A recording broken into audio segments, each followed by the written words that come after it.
बिस्मिल्लाहिर्रहमानिर्रहीम। अस्सलाम वालेकुम दोस्तों, मैं डॉक्टर अयूब और आज मैं आपसे बात करूंगा HbA1c के मुतालिक। मैं आपको बताऊंगा HbA1c क्या होता है, इस टेस्ट से हम क्या जानते हैं, ये टेस्ट हम क्यों करवाते हैं। तो चलिए शुरू करते हैं। सबसे पहले मैं आपको बताता हूँ कि HbA1c क्या होता है।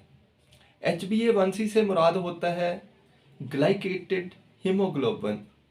हीमोग्लोबिन आम तौर पर हमारे ब्लड में ऑक्सीजन को कैरी करने का काम करता है, लेकिन अगर हमारे ब्लड में ग्लूकोज की मिकदार ज़्यादा हो जाए तो ये ग्लूकोज हीमोग्लोबिन के साथ जुड़कर ग्लाइकेटेड हीमोग्लोबिन बना सकता है।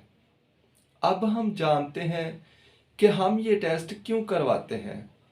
ये टेस्ट हम ये जानने के लिए करवाते हैं कि पिछले 2-3 माह में मरीज ने अपना ग्लूकोज लेवल कंट्रोल किया है या नहीं। अब मैं आपको बताता हूँ HbA1c की नॉर्मल वैल्यू। HbA1c की नॉर्मल वैल्यू 4 टू 5.6 तक होती है, यानी 4 से लेकर 5.6 तक इसके नॉर्मल वैल्यू होते हैं।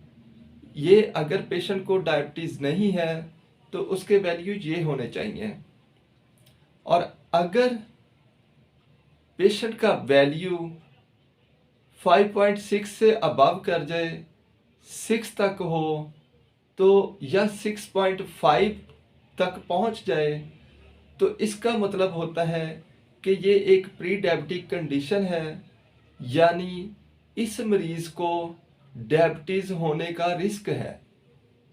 और अगर इसका लेवल 6.5 से अबव कर जाए, 7 तक हो, तो ये एक डायबिटिक कंडीशन होती है।